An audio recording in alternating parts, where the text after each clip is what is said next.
I will mark their names down as well.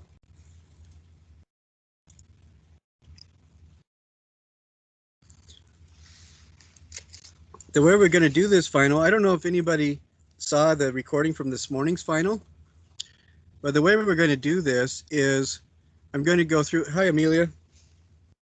Hi. That's so funny because right now today you're showing as Taylor, and sometimes you're showing as Whiting. I think I mentioned that to you before. I thought it was kind of funny. Just because Canvas can't make up what its mind as to what your last name is. I know, it's all over the place. But I will be asking a couple questions. First question is we'll go over each of the modules and talk about each of them, and everybody will need to say something. If there's, we're talking about 7 modules. If there's 7 people, each person will say one thing about one module, and that's it. Then the next couple of questions are, what's the greatest challenge and what's the greatest success? And half the people will address either one of those. And then the last part is we're going to talk about what changes we should make to this class moving forward. And then after all that, after those conversations, we'll also talk about final due dates and options if you need more time than what the university is allowing for. But it looks like we're still missing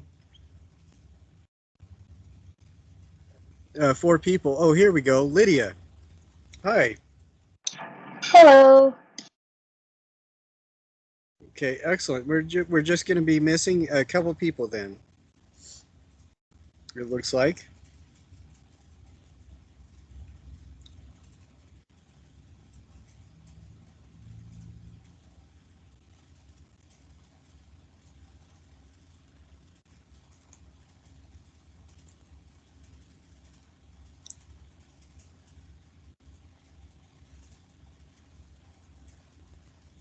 Okay. So I'm going to go ahead and start, and then if anybody else shows up, we'll just kind of catch them up to speed as well. So first, I'm going to ask for volunteers, and as we go around, if nobody volunteers, then I'll start asking people to say something specifically. But by the end of the final tonight, everybody will have talked about some of the experiences that they've had and give me some advice moving forward as well. Okay, the first module was the sculpture-based photography. Who would like to talk about that? And what I want you to talk about is, what did you learn that you did not expect that you would learn about, as well as perhaps, I'm sorry, I'm fiddling with stuff on my computer screen. What kind of new pathways of thinking did it bring to you with the medium that you normally work with? So when you talk, if you wouldn't mind just talking about what your normal medium is that you usually deal with, and then talk about the question, if that's okay. So who would like to go first and talk a little bit about Module 1 and what you learned? I'll talk about it. Okay, that'd be great. So for this one, it really struck me hard how much light plays into sculptural photography. Like especially with the statue of Abraham Lincoln example. I never really took into account how much that really affected art, especially because I work mostly in painting materials and printmaking materials. So I'm much more of a 2D, so I never really thought about that kind of effect and how the different angles of photography could display different feelings versus others. Right. So what do you normally work with again? What's your normal medium? Usually painting and printmaking. Okay. Yeah, painting and printmaking, most of the light that you have to worry about is when it's on display for somebody, isn't it? Don't you? Hmm. Yeah. Yeah. How do you think that your awareness of that is going to affect your painting and printmaking? It's definitely gonna make me think more about like 3D shapes within the images I'm creating, Mm-hmm. because there's so much more definition and so much more you can pull out of 3D objects depending on how you decide to light them in a situation. Okay. All right. Very cool. Let's see now. Who would like? Thank you very much, Lydia. Who would like to talk about the module 2, which was defining volumetric line with or form with line, the wire sculpture? Who would like to talk about that? I'll talk about this. Okay. This was Mike. the hardest module for me. This was so challenging to manipulate the wire, and I'm embarrassed with my work. Oh my gosh, I'm so sorry. I have a cat and you can probably hear her meowing. But um yeah, it was really, I normally work with fabric collage.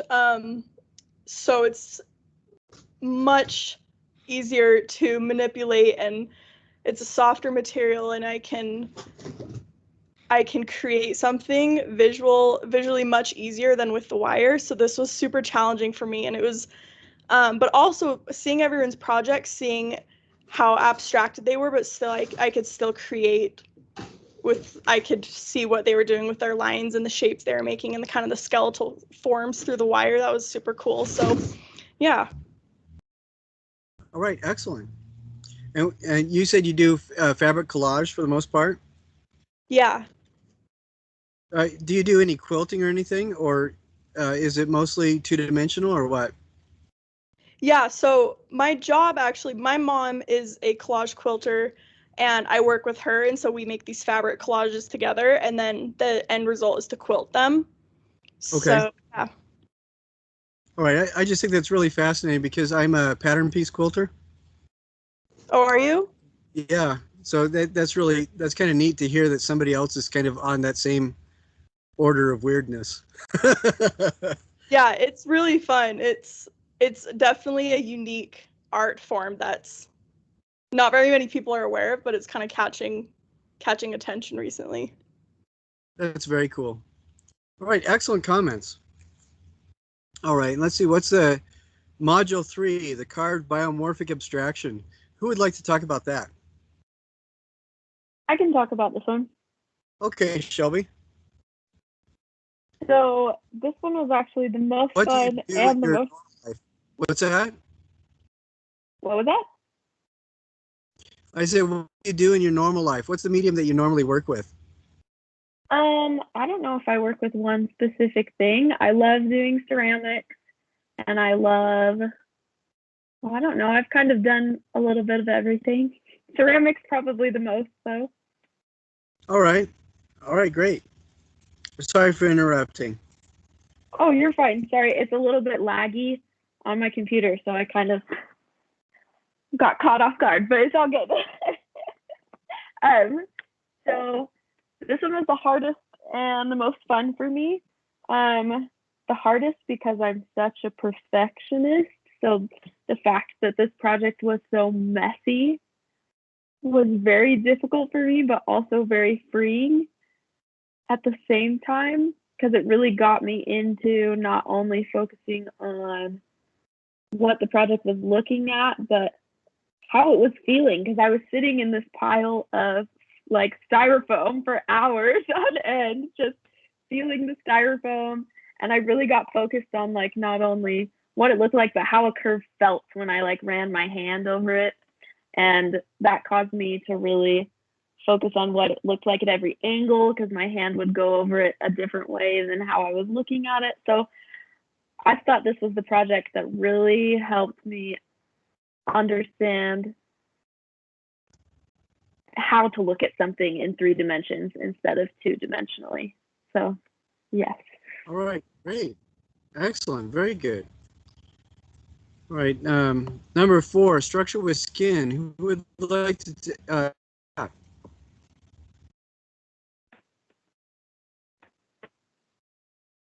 I can take that one. okay, go for it.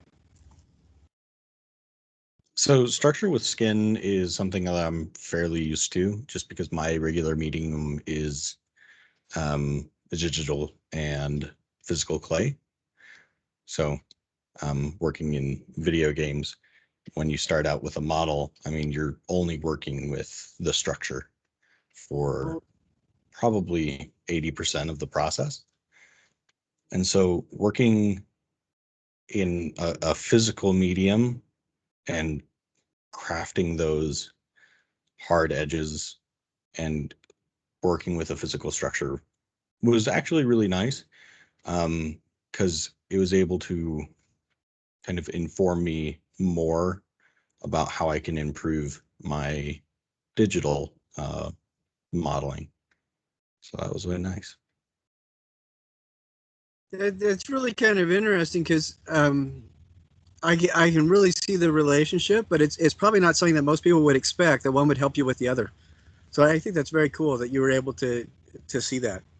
Excellent. Are you familiar with the importance of the movie Last Starfighter? No, I'm not. I don't think I've Have you even heard of that Tron? before. Last Starfighter, the first motion picture that had a computer animated action sequence.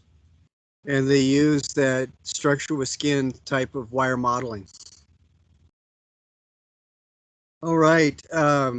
Who would like to take on texture and light, module 5? I can talk about that. Okay, this would be great. Yeah, so my medium that I usually work in is just drawing, painting, and graphic design digitally. So yeah, with this module, I quite like doing the assignments and cutting out the squares and like gluing a bunch of different types of textures and color palettes together.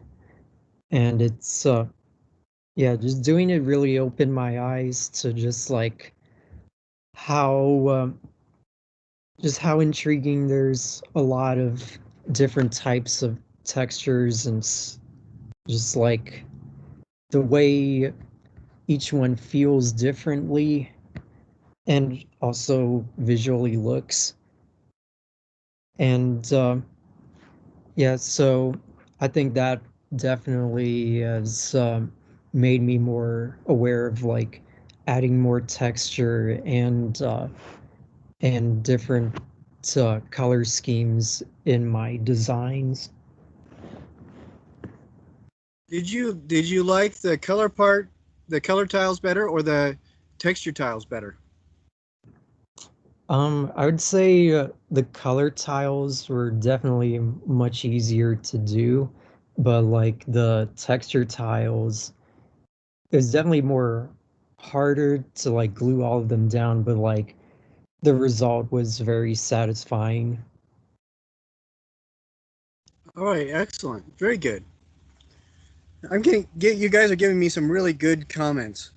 Okay, there's 2 more modules, but I'm wondering who of you would like to take a second one and talk about module 6, which is the colorful cocoon.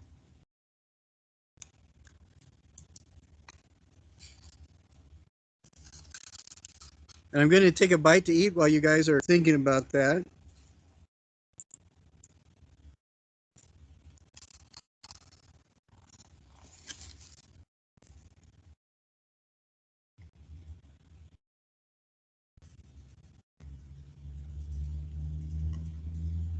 I'm wondering, Dane, with your expertise with computer modeling and character design, did that inform what you were doing with the cocooning as well? It did a little bit, but it was just so hard for me personally because it was so abstract. Mm, Whereas everything that I'm doing in digital modeling mm, pretty much has to be representational. Um, mm, so it really pushed me to kind of my boundary with what I'm used to doing and taking those same concepts and then applying them abstractly. okay, I see. Did you familiarize yourself at all with Jean Claude and Christo? Their wrapping with plastic and stuff. Yeah, I did. Was it startling to see that even though those things look haphazard, he would they would draw where the knots would go even, and where all the lines would go, and where the folds of fabric would be? Was I that a mean, surprise to see? no, not really, because when you're 3D modeling, you are like making structure, but you also have to plan for each individual um, vertex or a vertice. So Okay. you are planning for every knot, and then because good modeling is always divided into a square or two triangles put together, you have to plan around how the computer thinks it wants to fold Mm, piece of fabric more or less. So it wasn't too striking that they had to go out and plan everything like they did. But again, just the application of those techniques in an abstract way or more of a fine arts way was something that still just was really difficult for me to apply and comprehend. yeah. I really appreciate that perspective because it's different. Most of the time, most people will see something that looks haphazard or natural and just assume that it's haphazard or natural. And because of your background, you realize that everything does have to be planned. So I really appreciate that perspective. And I imagine it must be difficult going from practical real world representation to abstract has got to be a difficult shift. So that's a really great perspective. Thank you. Who would like to talk about what they learned with Module 7, doing the research on one of the artists that didn't look like you or wasn't like you at all?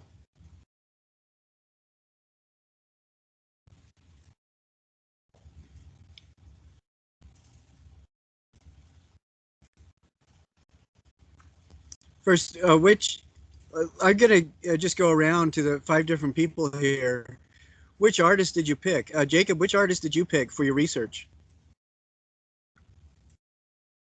I chose Frank Gehry. Why? What was one trait about Frank Gehry that caused? Um, yeah, the main trait was him being 92 years old and still doing architecture at that age. Well, the thing that baffles me is he seems to be doing more now than he was 20 years ago. Yeah, Yeah. he never really he never really became successful until his 50s. I think that's pretty remarkable. All right, excellent. How about you, Shelby? Who was the artist you picked, and why did they resonate with you, or what made them so different from you?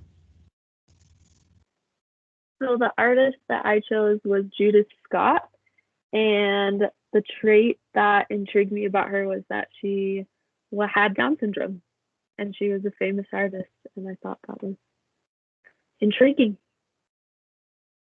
I think that's a really interesting thing because even though we want to believe we live in an enlightened era, that is still kind of a surprise, isn't it?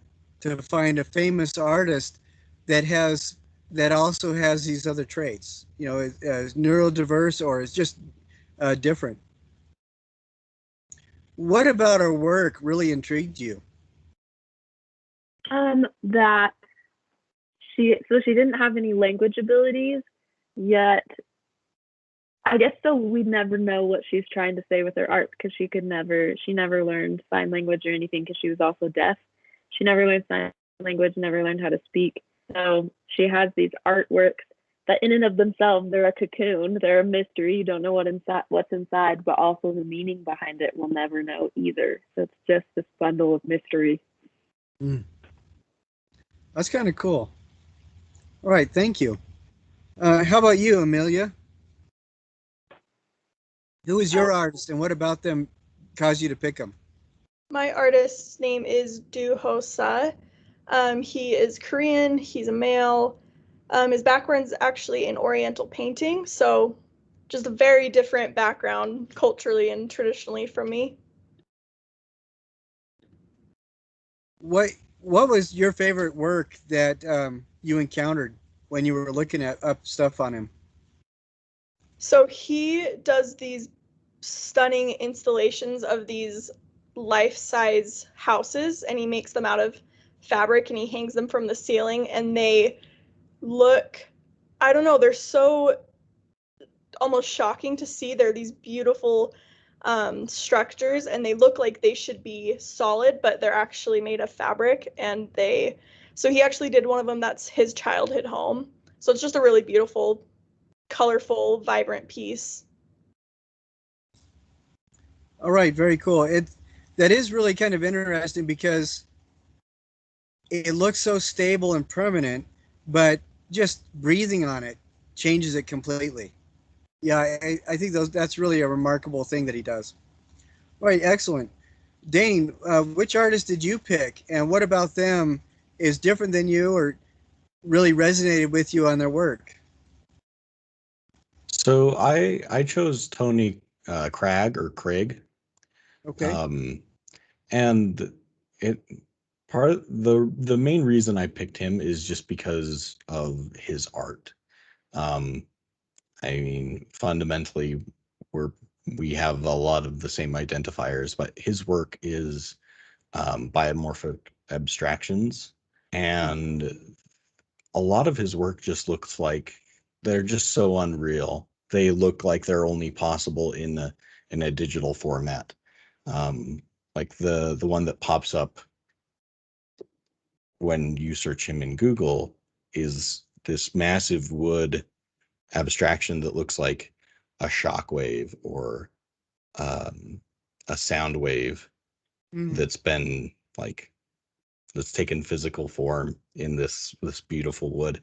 And to me, that was just so impressive that I figured, okay, I gotta learn more about this guy and how he produces his work. All right, very cool. Thank you. That's excellent. How about Lydia? How about you, Lydia? Who is the artist that you picked, and what about their work really resonated with you? So I chose Andy Goldsworthy. And I picked him mainly because of his art. He works primarily with and in nature. It's part of his whole thing that he only uses items from nature, so leaves or sticks or pieces of icicles, shards of ice from a river to make his art. And more often than not, his art will disappear because nature decides that it's time for it to go. And it's just so different from the stuff that I make, which is more permanent and I have almost full control over, whereas so many of his works have literally fallen on top of him because of a slight breeze. Do you remember rain silhouettes that he would do, or his rain portraits, I think so, yeah. where he'd just lay down on the ground when it started raining, and then after the storm he'd get up and all you'd see is this silhouette of dry ground shaped like Yeah. a person? Mm-hmm. I think that's the thing that really strikes me about him, because as artists, one of the things that drives us is to create something that's still around when we're not, when we've left the room, when we left the building, when we've left the area. And that's one thing that is so remarkable about him, that he's brave enough to make stuff that is going to disappear really quickly sometimes. And you know, when you were talking about having the stuff collapse on him, he did all these shale pine cones and arches on beaches, and I remember hearing him talk about how frustrating sometimes it was trying to get the arches to work, and they would just keep collapsing. But yeah, there's a part of me that is really uncomfortable with that because I like the feeling of permanence, but there's another part of me that really admires that that kind of bravery. So yeah, very cool, excellent. All right, for the next part, what we're going to do is go around, and I would like everybody to talk about, and we can do this one of two ways. We can either have each of the people here talk about the greatest challenge, and then go back and talk about the greatest success, or we could talk about the greatest challenge and success at the same time. Which would you guys rather do?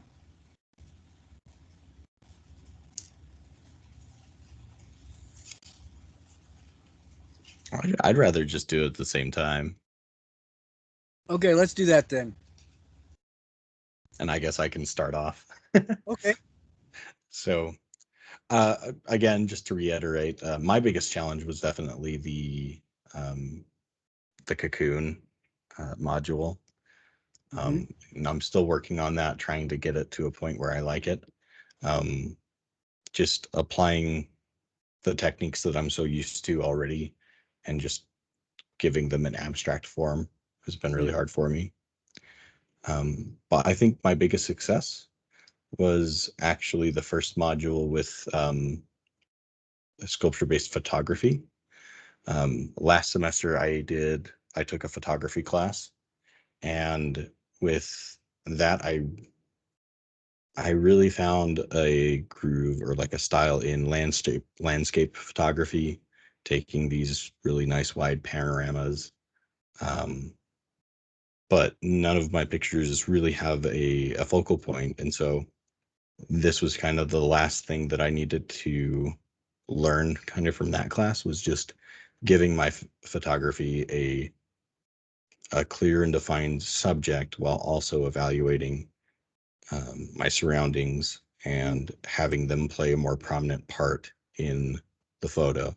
Because again, looking back at my last semester's photography, I would get super in close to the subjects in the pictures that did have subjects, and give the background of those pictures very like a very blurry background. So I was really just getting lighting and color, but the backgrounds are just devoid of form or structure. And so this really pushed me to place my subject in a place that I liked, not only for the lighting, but also to incorporate the background. All right, that's a pretty cool observation. So dealing with the sculpture class really gave you a rather different perspective on the process of photography. Yeah.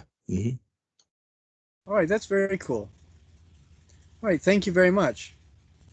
Who would like to go next? We're talking about the greatest challenge and then the greatest success. I'll go. Okay.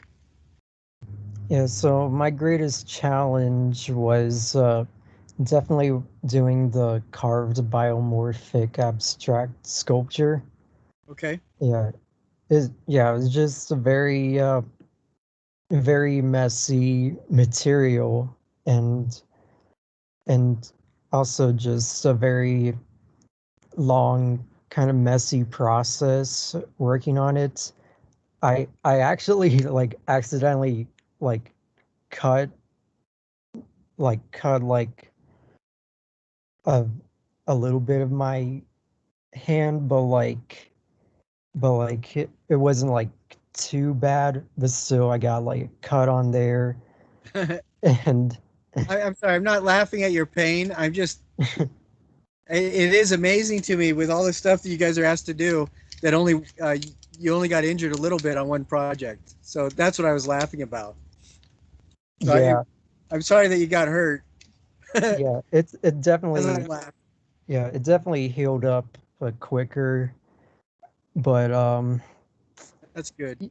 yeah, so yeah, that was definitely like really long to like just even like just carving it out and then getting it to a biomorphic shape, and then on top of that, adding the paper mache, which took even more time, and then painting it to a solid color.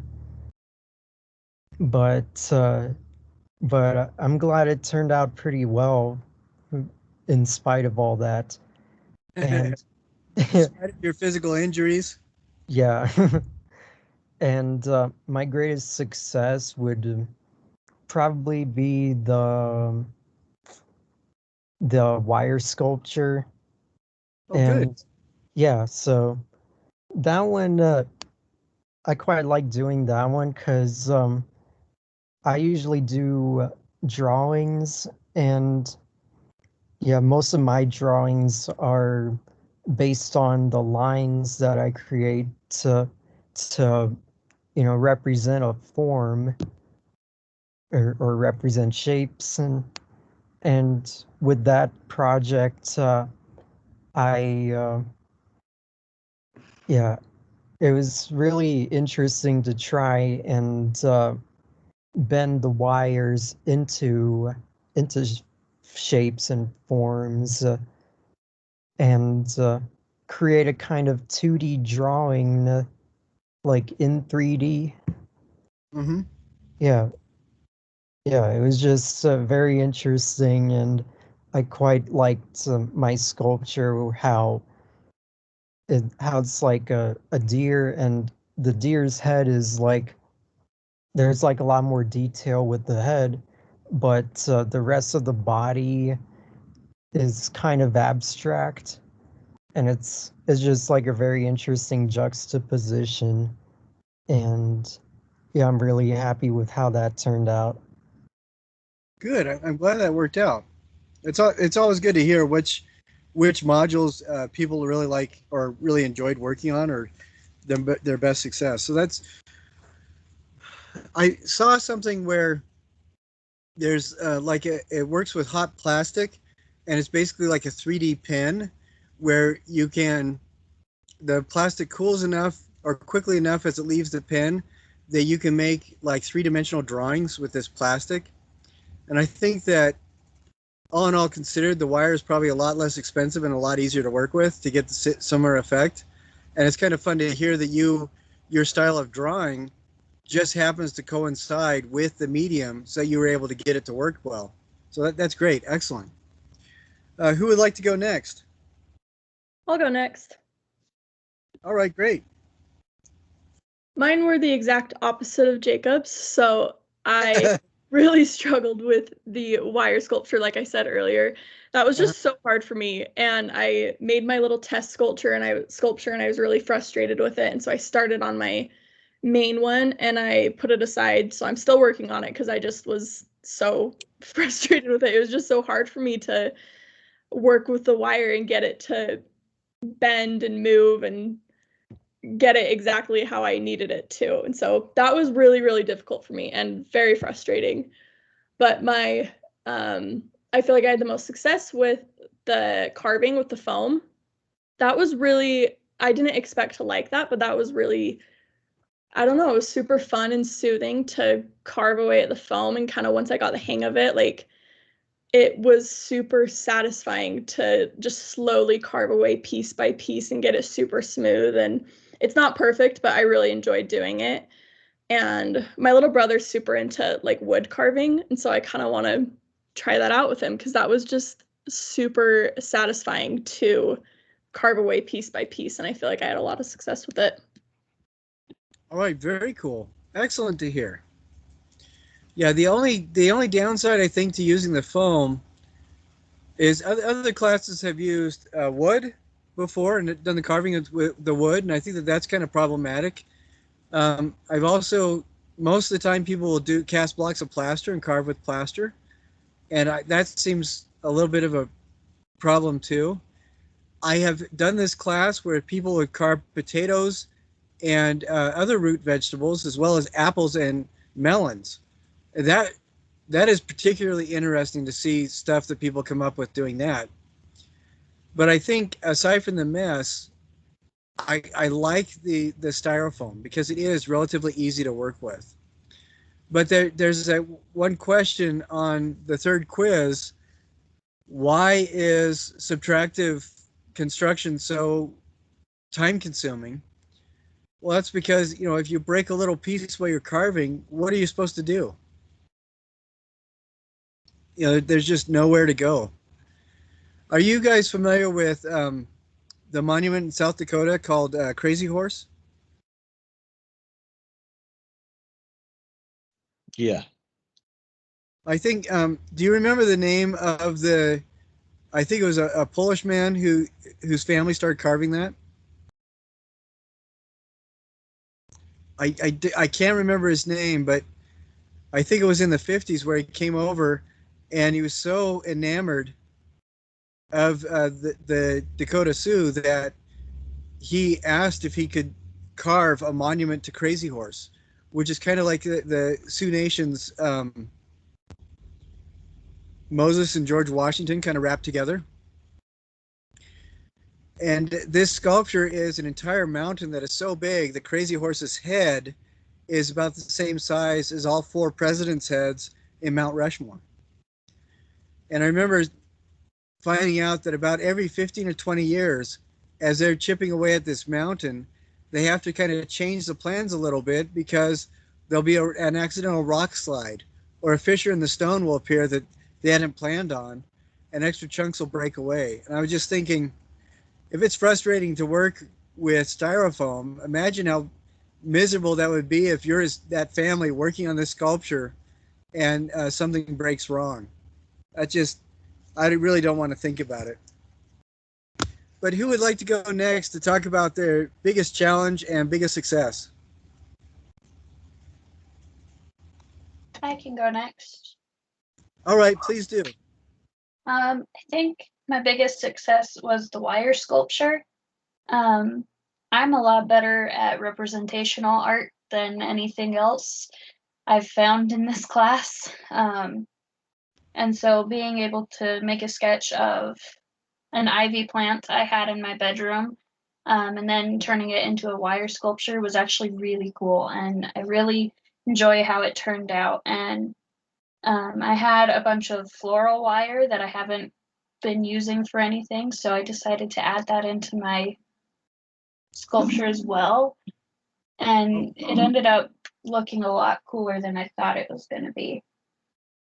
And then the one I wasn't the biggest fan of, like Jacob, was the biomorphic abstraction. I had no idea what I was going to do for it.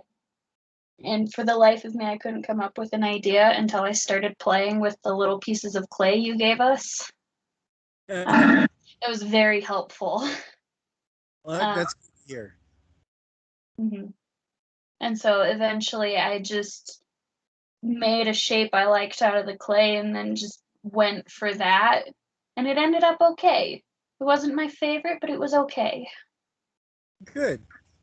I think sometimes it's important to remember that a successful artwork doesn't have to be something that other people think is a success, as long as you learn from it. It's still successful and it's still exactly what it needs to be. So I like that attitude. Very good. And the clay, I'm going to tell you something. One of the other teachers will have people make 3 different mock-ups with the clay, and have other people in the class vote on which one to use to carve their sculpture out of. Are you guys glad I didn't make you do that? Yes. All right. And Shelby, what was your greatest challenge and then greatest success? Thank you, Lydia. Okay. Excellent. So my greatest challenge was probably with the biomorphic abstraction. And pretty much for the exact reasons that we discussed, that subtracting takes a lot of time because you accidentally mess up a lot.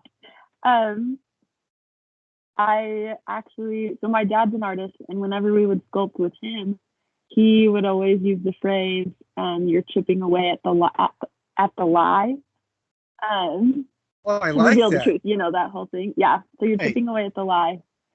And I would, as I was doing the foam sculpture, I would kind of freak out because I went in with it without a plan. I wanted to kind of really get into what my dad had always taught, like just find what the truth is. You don't necessarily want to know what it's going to be at the beginning. And I kept having these little panic attacks, like, oh shoot, I nicked the truth. Like, shoot. But I think it turned out, and so that was my biggest struggle, but it's also my biggest success because I really feel like I let go and I found something truthful in this piece of styrofoam. So, yeah. I really like that perspective. But I could totally understand. I was laughing because I could totally get just that sense of anxiety. Oh no, I nicked the truth. I really like that perspective. That's a good perspective to have, I think. And this kind of leads me into a discussion that we touched on very briefly at the beginning of class, and it's something that I should touch on, I think, more with the classes that I teach. All of you seem to have a pretty healthy grasp on what makes the art have value, what gives it value. And that is, is there something that's worthwhile coming from it? And most of you, whether or not you find that the piece was really attractive enough that you want to share it with somebody, all of you have mentioned how much you learned from it, and that gives it value. Whether or not it's quote unquote pretty by itself, the value comes from the fact that you learned while you were working on it. A lot of the times when we think of words like perfection, or we judge ourselves, and we talk about the tools of artistic critique, who here is not their own worst critic? I mean, if you're an artist at all, you are usually going to be the most critical of your own work of anybody. Is that true? Yes. Very Yeah. true. Yes.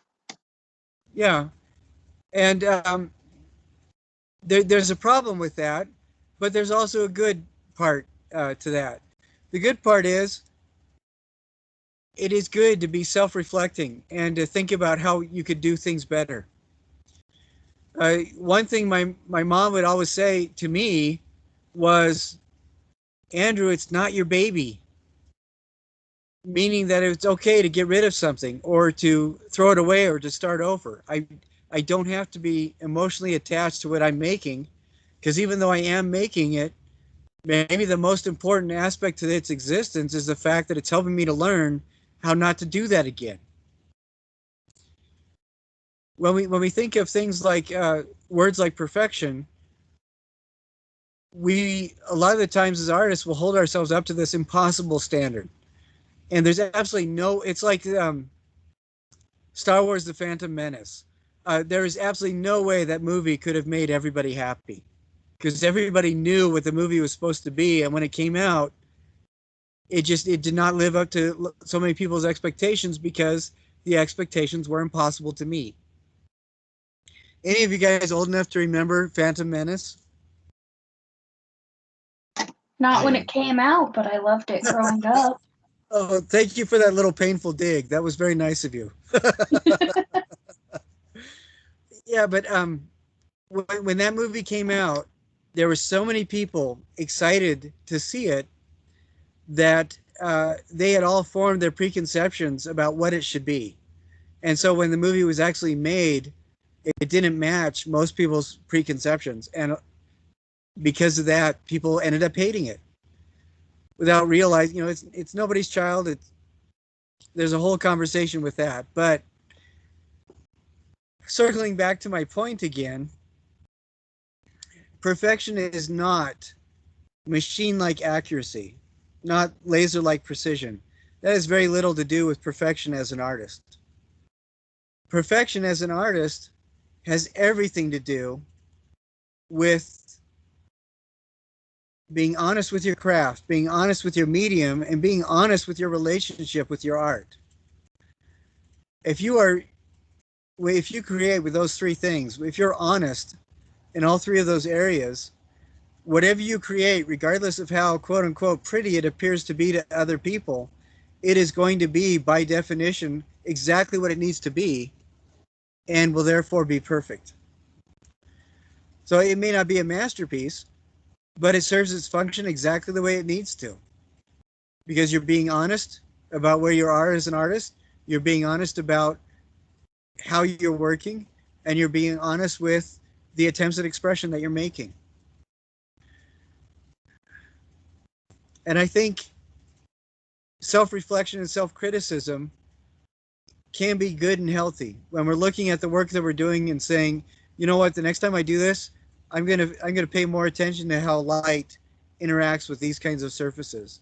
Next time I do this, I'm gonna pay more attention about, with the colors that I use, or with the materials that I use. I've got to practice more when I'm working with this particular material, so I can do the next one a little bit better. Or even, you know, this piece taught me I really need to pay attention to the medium more. What is the medium trying to tell me? What does the medium want to do? And then whether or not we throw that away or destroy it so nobody else sees it, it still, for that moment, was absolutely perfect, exactly what it needed to be. Do you understand what I'm trying to express?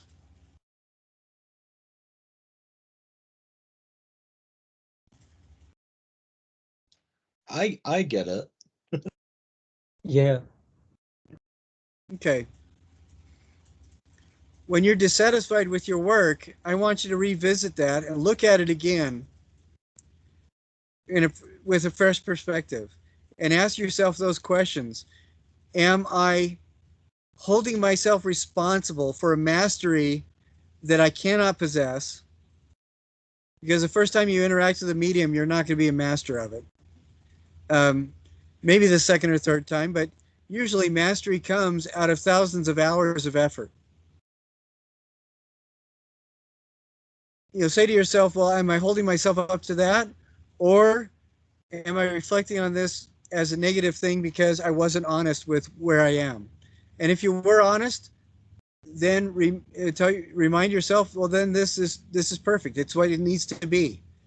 And if it's not exactly masterpiece worthy, that's perfectly fine. Does everybody kind of get that? I know Dane and Jacob got it, but how about Shelby, Amelia, and Lydia? Do you understand what I'm trying to express? Yeah. Okay. Yeah. I And get I have what you're something to saying. add too. What's that? I have something to add that I think applies to this. Okay. I heard a phrase or a saying about people who create things. I think it's like 70% of the time you'll create something that's just okay.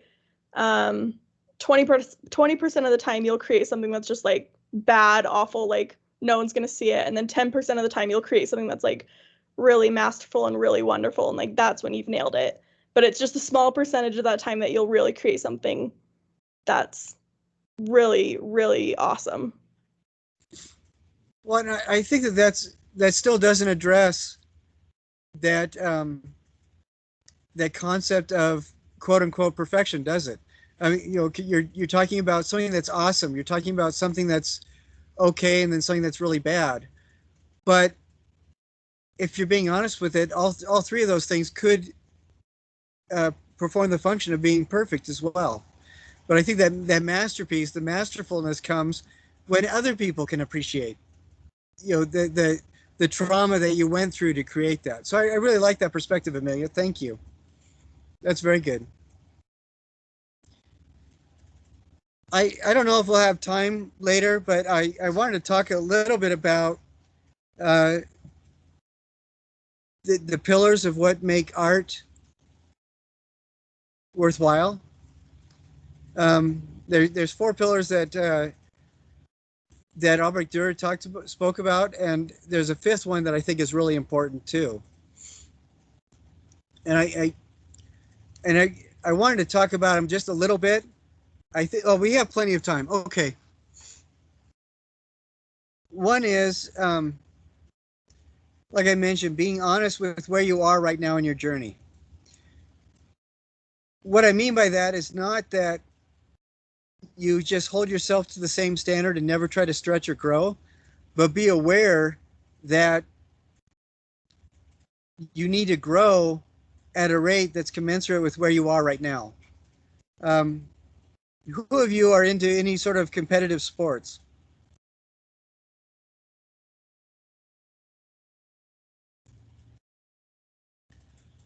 When I was younger, Okay. When you were, what kind of sport did you do? I played tennis. Okay. Could you explain just a little bit about the ranking system and how you get better?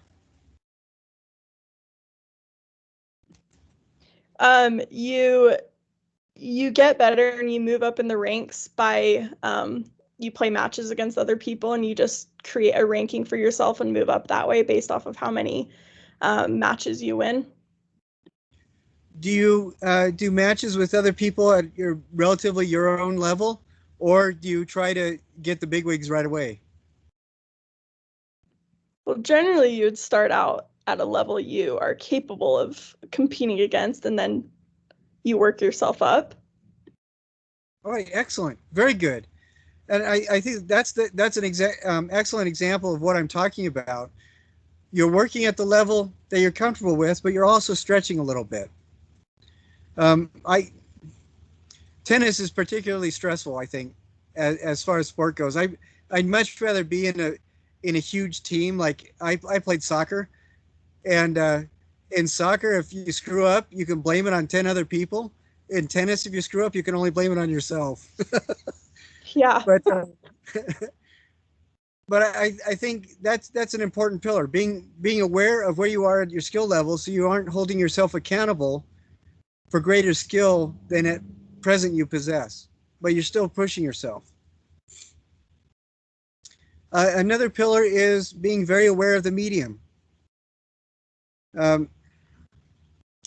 Each of you have experience now with several different media that perhaps you never even touched before. And that's one of the reasons why this class does cause anxiety for so many people, because most people haven't carved with styrofoam and used paper mache. Most people haven't made 3D sculptures out of wire before. I think that one of the problems that I had when I started working with glass is I would get very, very frustrated because the glass was not doing what I wanted it to do. If you say this to anybody who's not an artist, they will look at you like you were totally wonky. But artists are the only type of people with the right screws loose to understand this. You really got to learn to communicate with your medium and allow the medium to speak as you're working. When you do that, I think it becomes so much easier. When you allow the medium to be itself and you're not trying to force it, it becomes so much easier to create those things that are worthwhile, that are easier to look at. Would you agree with that?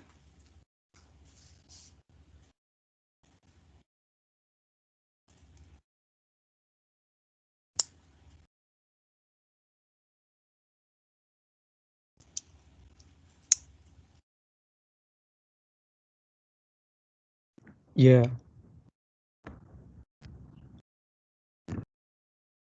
Yeah, I think if you're aware of the medium and what it wants to tell you, it's going to make it a lot easier on you.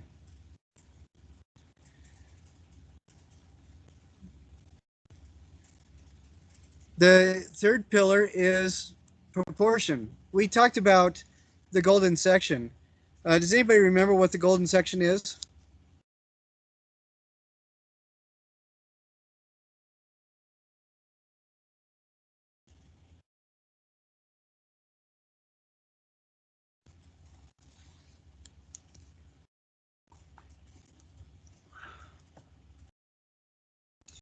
Even if you can't remember the ratio, do you remember what the function the golden section performs? And the golden section or golden ratio is like super pleasing to the eye, and it's the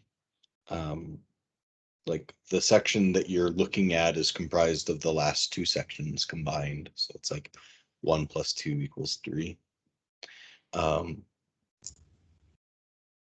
And it's just like a repeating pattern. So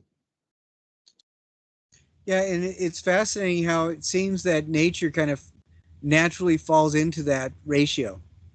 And you can see the ratio just in your fingers, the length of the joints from the smallest joint of each finger to the next larger one to the next larger one. Those ratios generally approximate the golden section. I don't know if you remember, but in an earlier lesson I talked about how studies have been done with babies to see that they calm quickly or more quickly when they see a face that is proportion to the golden ratio. And that kind of proportion is one of the things that babies look for comfort, it appears to be. Before they even are aware of language and before they even can fully focus their eyes. I think that that's absolutely fascinating. I'm not just talking about shape, though. When we talk about proper proportion in artwork, we're also looking at when you look at your work and you see, is it balanced? Is it balanced shape-wise? Is it balanced from side to side or top to bottom? Does it fit correctly into its environment? Is the lighting appropriate? Does the material have the right kind of weight for what I want it to say or for what I'm trying to express? All those kinds of things, I think, go into that idea of proper proportion. Have any of you had that experience where you're working on something that's not quite right? You take a step back and you realize that it's because it's a little bit out of balance? Have any of you had that experience? All the time. Yeah. And you tweak it a little bit and then suddenly it's right. Have you ever had that experience where somebody else in your family was watching you perhaps, and when you touched that just that little bit and everything fell into place, they were kind of startled because they couldn't see it until you did it?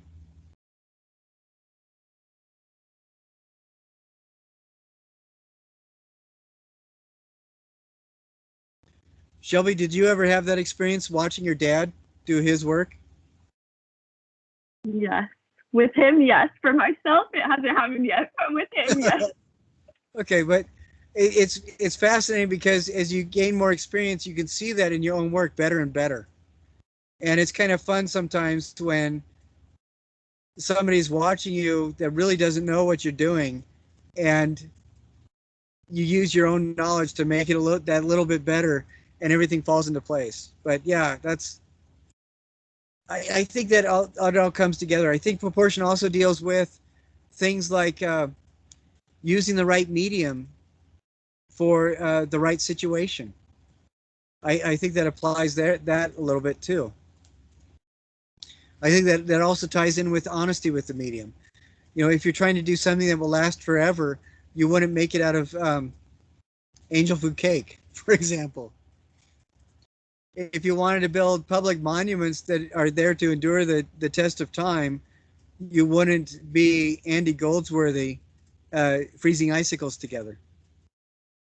And if you wanted to build something that collapsed into the environment, you would do what Robert Smithson did with the spiral jetty, where he made something specifically to collapse into the environment of Utah. Well, and I think the fourth pillar, from what Albert Dürer talks about, is extending our awareness as we create to something outside of our immediate awareness. How many of you during the course of this class, or just during the course of the last 2 months in general, have felt that state of flow that I talked about at the beginning? all the time. That is excellent. That is absolutely excellent. I think that is a mark of somebody who is really embracing that idea of being a creative, where you lose the sense of time. when we do that, I think we're hooking up or connecting with something that is outside of our immediate ordinary awareness. And in some cultures, they would refer to that as inspiration, or connecting with the higher order, or connecting with the universe. And I think it could be any or all of those. But when we do that, the thing that we're making, I think, becomes more than just an object. It becomes something that, in its honest creation, can become labeled art. And I know I touched on this briefly before, but it doesn't have to be something that everybody would easily identify as art. It could be agriculture. It could be reading. It could be voiceover. It could be teaching children. When we undergo an activity where the end result is something more than when we began, I think that activity, or the evidence of that activity, by definition becomes art. Would you guys agree with that, or does anybody want to disagree?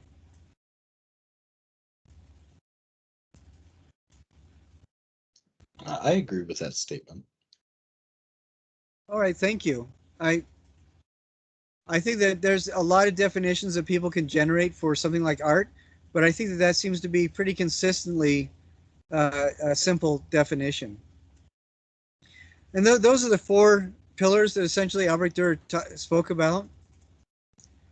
And I think there's a fifth one that's really important, that over the last several years I've becoming more and more aware of its importance, especially this last year. It's become really important to deal with, and that is art as a system of communication, as a circuit. I think when something is created, it doesn't fully become art unless it's communicated with somebody, unless it starts some sort of conversation. And that conversation could very well be an interaction with that object that makes somebody think of something that they hadn't thought of before, and then interacting with that new thought. That's a very simple conversation, but I think that becomes important to art. Sometimes the conversation may be as simple as doing something like what Amelia was talking about earlier, where the only function of it, the only purpose it serves, is to teach us how to not do that again. It taught us something, and it's first, the function it serves, the communication it represents, is that experience that's very personal. Maybe nobody else will ever see it, but because it benefits us in that way, because it has created a new chain of thought, or created a new awareness of how we need to improve, it becomes validated as art. You know, and that's very simple. And then there's also rather grandiose ones where we look at something that somebody else has created that is life-changing. How many of you have interacted with a work of art by somebody else that did that for you, that just shocked you into a new awareness?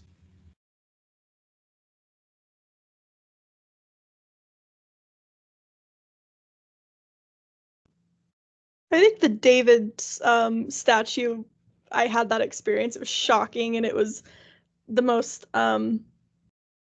moved, I guess, I've ever been by a work of art. I've never felt that towards another work of art before, but seeing the David was like, whoa, holy cow. That's excellent. And it's, what is so profound about that is that that's a conversation that was started centuries ago. And it impacted you thoroughly and immediately on a physical level. So in some respects, that artist who created it is still alive and still communicating with you. And I think that's exciting. But I believe that that's the fifth pillar of what makes art worthwhile. And that what validates art as art is its part in a process of communication. Whether or not it's with somebody else doesn't matter, but just that aspect of it, I think, is really very important.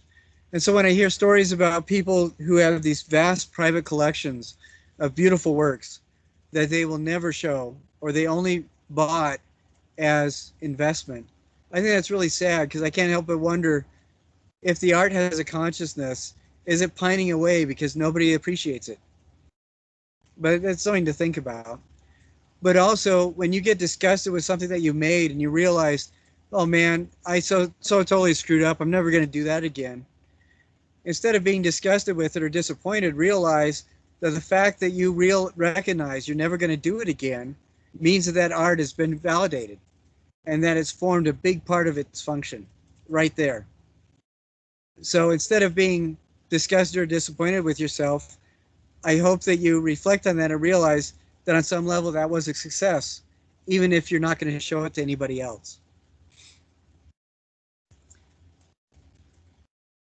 But that was just something I wanted to share with you guys, because we were basically done with most of what the final covered. And I just, those are some thoughts that I have as you go forward in your art career, just to reflect on.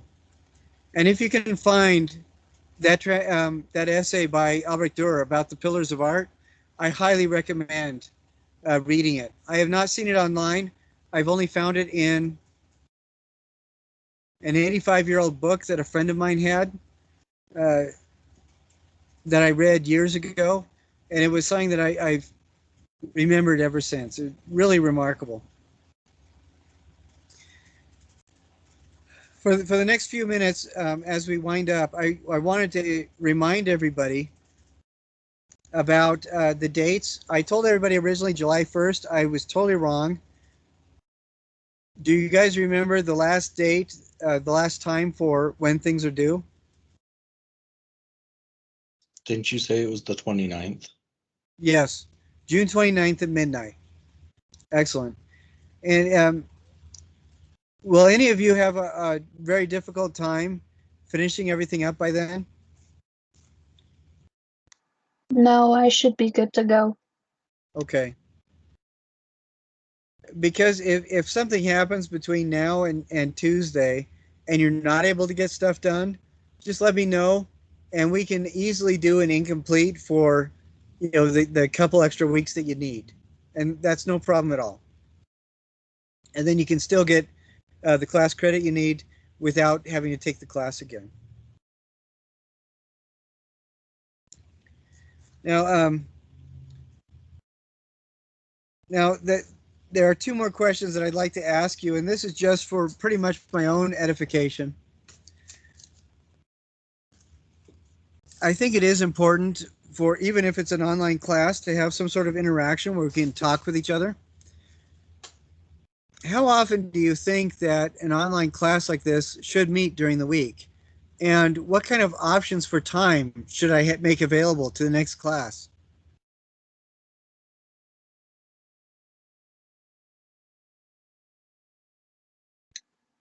I know for myself personally, I take online classes so that I don't have to worry about specific times.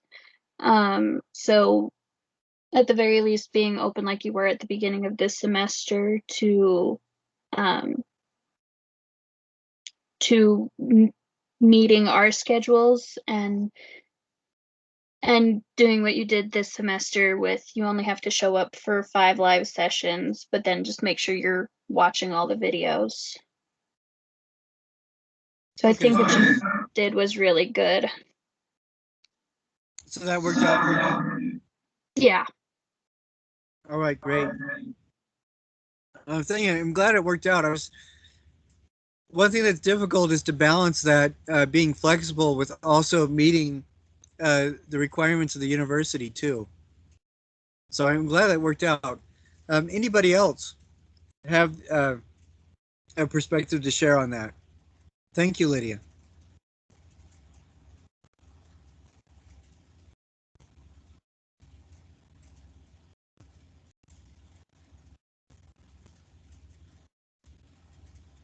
No, I thought this was good, and I like being able to meet at least once a week and have that contact where we can talk back and forth live. And it was nice to be able to go back and rewatch all of the recordings as well if we missed the live classes. So I thought that was good. All right, great, excellent, thank you. I Now, have to agree yeah, with that.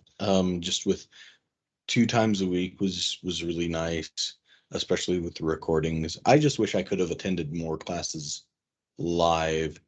Had those classes been in the afternoon or evening.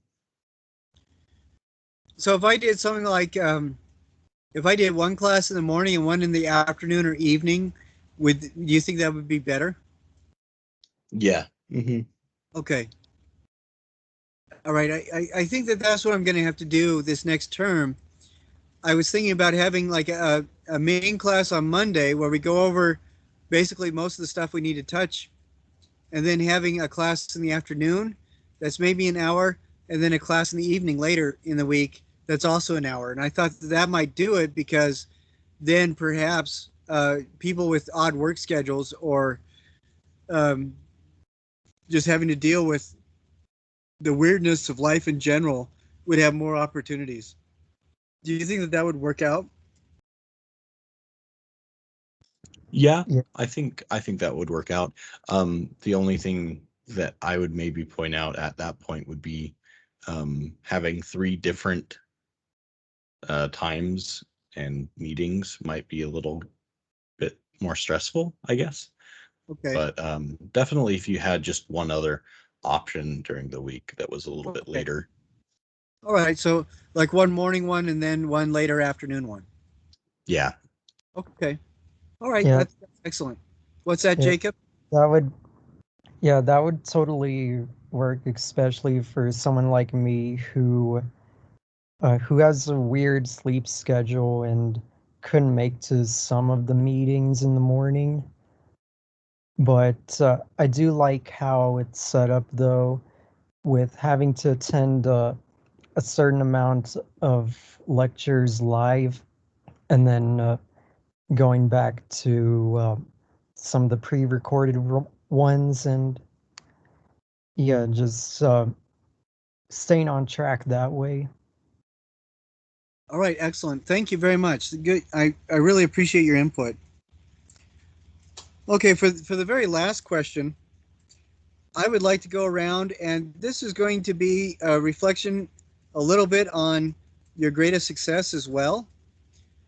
But I would like you to just to think a moment about the class in general. And I would like each person just to spend a minute or two talking about, just remind us again what your primary medium is or what kind of things you work with. And then how do you think this class is going to inform your work in the future moving forward? And I think we have enough time for each person just to talk briefly about that, and then we'll wrap things up. So who would like to go first?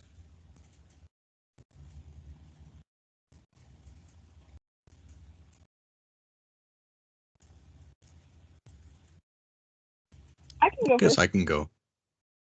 Okay, whichever. I think Shelby was a little bit faster than Dane. You want to go first, and then we'll do Dane. Sure. And so I don't know if I really have a primary medium, but I was saying mine was ceramics. That's probably the one I do slightly more than everything else. But I think what this class will do to inform that medium is help me to appreciate the imperfections and take it as artwork in the round. Me, because I make pottery on the wheel and it's the same on every side, except sometimes you add a handle somewhere. But I think what will happen is I'll want to work a lot more with hand building instead of on the wheel, because in that way I can make something more dynamic from every angle. And I think that's what intrigued me the most from this class. So All right, very cool. And I think that that's a really good observation too, particularly if you're going from 2D to 3D work. Uh, but yeah, looking at it all around, that's a really good perspective. Excellent. How about you, Dane? So again, my medium is primarily a digital clay. Right. But I think this class has informed me more on the fundamentals of art and just how I can apply them, because a lot of the time when I'm working with my digital clay, I'm so focused on hyperrealism and representation that I forget to incorporate those basic elements like line, value, space, balance, unity, and so forth. So working with all of these abstract projects, it's going to help me go in and create better digital sculptures. All right, excellent. So incorporating some of that quote unquote imperfection into your work will make it more believable and accessible. Is that what you're talking about? Yeah, but I also think it'll help me more with just making visually cleaner sculptures. Oh, yeah. Okay. I guess is what I'm trying to say. Yeah. Yeah. So just increased awareness of perception. Yeah. Very cool. Excellent. All right. Who would like to go next? I'll go. Okay. Yeah, so my medium of choice is mainly drawing, but 2D artworks in general. Uh-huh. And yeah, working in 3D has definitely informed me of how important it is to, like, to my work that I try to visualize like objects and just subjects in general, like how they're shaped in 3D. And yeah, yeah, just like especially just when I'm trying to do a drawing that's representational of something that's real, like it's always important to like study the real thing and yeah, and try to represent that, like how the forms look on like a 2D plane. So like rather than just creating art that's very flat kind of shapes, you really like taking this class really helps me understand just like how like I should look at uh, just kind of how I look at uh, like what's underneath the form, the shapes of like what I'm making. I Okay. hope I'm making sense. No, yeah, I think so because this is one of the reasons why figurative artists will study anatomy to study bones, Yeah, because that helps a more realistic representation when you understand what the structure is beneath. And I think that's the kind of awareness that you're talking about. Is that right? yeah, definitely. And I'll add on to that, like the textures of the materials we use definitely like informed me of how texture plays a role in artwork in general. Like you see something and you just kind of like you kind of get an idea of like what it would feel like.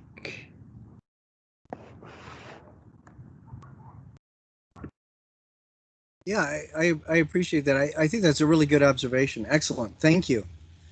Who would like to go next? I can go. Okay, please. Um, so what I'm taking from the class is actually really specific. Um, and it's from the light and texture module. Okay. So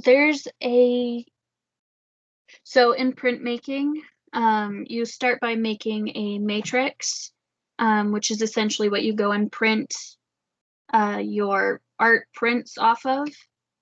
You roll ink on top of it and then print that using a press. But there's a specific kind of matrix you can make called a collagraph that I haven't thought about since like high school. And it's where instead of making a relief matrix, cutting away at linoleum or wood, instead you like collage items on top of a surface. So you could use fabrics or plants or plastic. And so just doing the texture cube really reminded me of that back in high school. And I kind of think that's something I want to get back into because it was a really cool thing to think about. And you have to think about what textures you can pull out of whatever's around you. Yeah, very cool. I like that. Just talking to you brings back a lot of memories because I helped to set up the letterpress lab at BYU, and I was a printmaker for a while, and it's just kind of fun to hear you talk about that because I hadn't really thought of that. I haven't thought about that for years, so that is really kind of cool, and I'm excited to see what kind of work you develop with that reemerging awareness. Very cool. Thank you very much. Mm-hmm. How about you, Amelia? So again, I do primarily fabric collage. Right. And mostly I do like impressionism to realistic works. And so it's never super abstracted. And so really understanding what it takes to create an abstracted work and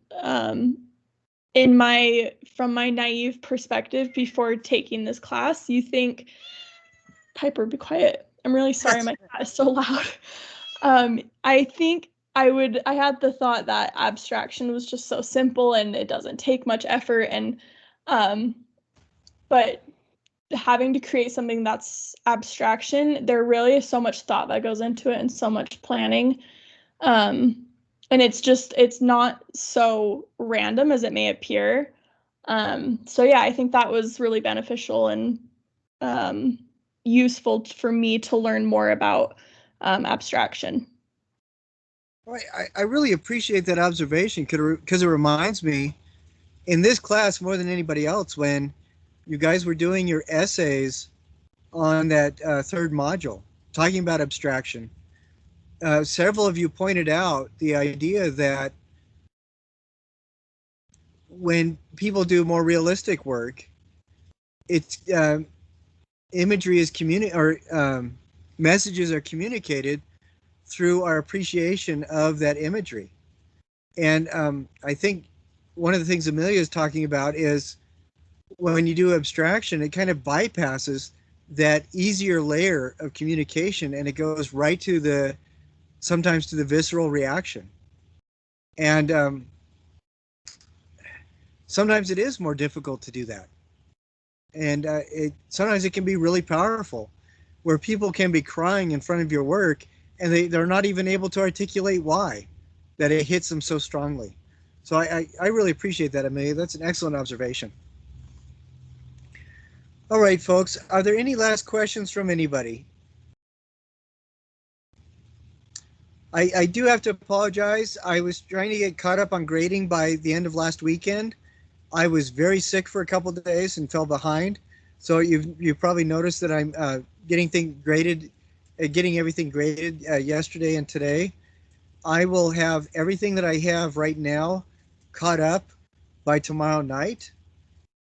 I need to remind everybody that if you want to redo or resubmit anything, feel free to do that right up until June 29th at midnight. And if you have any questions or anything like that, feel free to email me and I will get back to you just as soon as I possibly can. This is usually the time when I'm up rather late at night. And so when people email me at 1:30 or 2 in the morning, I usually get back to them almost right away. Sometimes you may have to wait until I wake up until 7, but I will try to make sure that your questions are answered and that all of you get as many points as you're working towards. So please take advantage of that. Redo or resubmit answers for your quiz thing. If you missed an answer, you can just do the answer on the submission portion instead of retaking the whole quiz, and then email me and let me know that you did that. Or if you resubmit something else, email me and let me know. Canvas is usually pretty good about letting me know, but it's never, I would not depend on that. I would just always double check and make sure by emailing me directly. Okay? Any last observations or questions from anybody?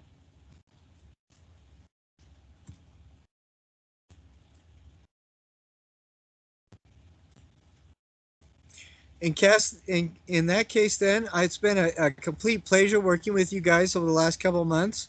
And I'm very impressed with how rapidly everybody's been able to get their stuff done. Keep in mind that you guys did a whole semester's worth of work in less than half the time. So excellent work, everybody. And I look forward to seeing what you guys produce in the future. So thank you again. It's been an honor having you in the class, and I hope to see your work into the future. All right? You guys have a wonderful weekend. Thank you. Thank Well, you. Thank you. Thank you. You too. Bye. All right. Hopefully we'll see you later.